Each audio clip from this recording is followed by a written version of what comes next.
ડભોઈ નાંદોદી ભાગોળ પાસે હરિહર આશ્રમના મહંત વિજય મહારાજ દ્વારા ગરુડેશ્વર જતા પગપાળા સંઘનું ભવ્ય સ્વાગત. ડભોઈ ધાર્મિક ઉત્સવોની મોસમ વચ્ચે ભક્તોમાં અનોખો ઉત્સાહ જોવા મળી રહ્યો છે. દર વર્ષની પરંપરા મુજબ આ વર્ષે પણ શ્રીરંગ પરિવાર દ્વારા વડોદરાના બારાનપુરા વિસ્તારમાંથી ગરુડેશ્વર તરફ પ્રસ્થાન કરેલો ભવ્ય પગપાળા સંઘ ડભોઈ ખાતે આવી પહોંચ્યો હતો. ડભોઈની ઐતિહાસિક નાંદોદી ભાગોળ પાસે આવેલા સુપ્રસિદ્ધ હરિહર આશ્રમ ખાતે વહેલી સવારે આ સંઘનું આગમન થતાં જ સમગ્ર વાતાવરણ ભક્તિમય બની ગયું હતું. મહંતશ્રી દ્વારા ઉષ્માભર્યું સ્વાગત અને સેવા. વહેલી સવારે જ્યારે પગપાળા સંઘ ડભોઈમાં પ્રવેશ્યો ત્યારે હરિહર આશ્રમના પરમ પૂજ્ય મહંત શ્રી વિજય મહારાજ દ્વારા તમામ પદયાત્રીઓનું ઉમળકાભેર ભાવભીનું સ્વાગત કરવામાં આવ્યું હતું.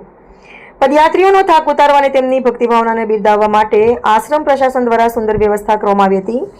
આશ્રમ ખાતે તમામ 150 જેટલા ભક્તો માટે ગરમા ગરમ ચા કેળાની ઉત્તમ વ્યવસ્થા કરવામાં આવી હતી, જેનો લાભ લઈને પદયાત્રીઓએ ધન્યતા અનુભવી હતી.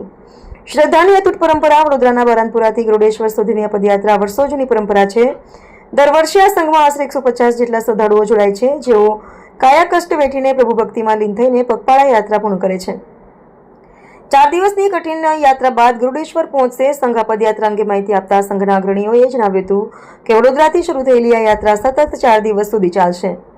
ચોથા દિવસે આ સંઘ ગરુડેશ્વર ખાતે આવેલા પવિત્ર મંદિરે પહોંચશે. ત્યાં પહોંચીને તમામ ભક્તો ભગવાનના દર્શન કરશે, વિશેષ પૂજા અર્ચના અને મહાઆરતી કરશે, તેમજ લોક કલ્યાણ અર્થે પ્રાર્થના કરશે.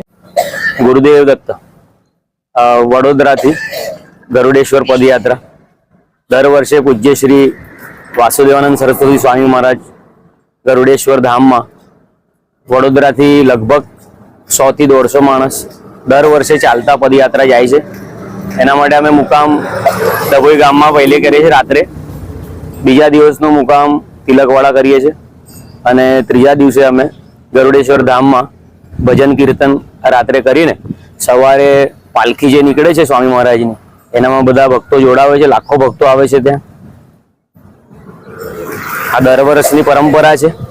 ગુરુદેવ આ કેટલા વર્ષોથી ચાલે છે અને કેટલા લોકો આ પદયાત્રામાં જોડાવામાં આવે છે? લગભગ પદયાત્રા સંઘ તો 50-60 વર્ષથી ચાલે છે. એનામાં નવા નવા યુવાનો દર વર્ષે જોડાતા રહે છે અને ત્યાં લગભગ ગરુડેશ્વરમાં તો લાખોની સંખ્યામાં દત્ત ભક્તો આવે છે.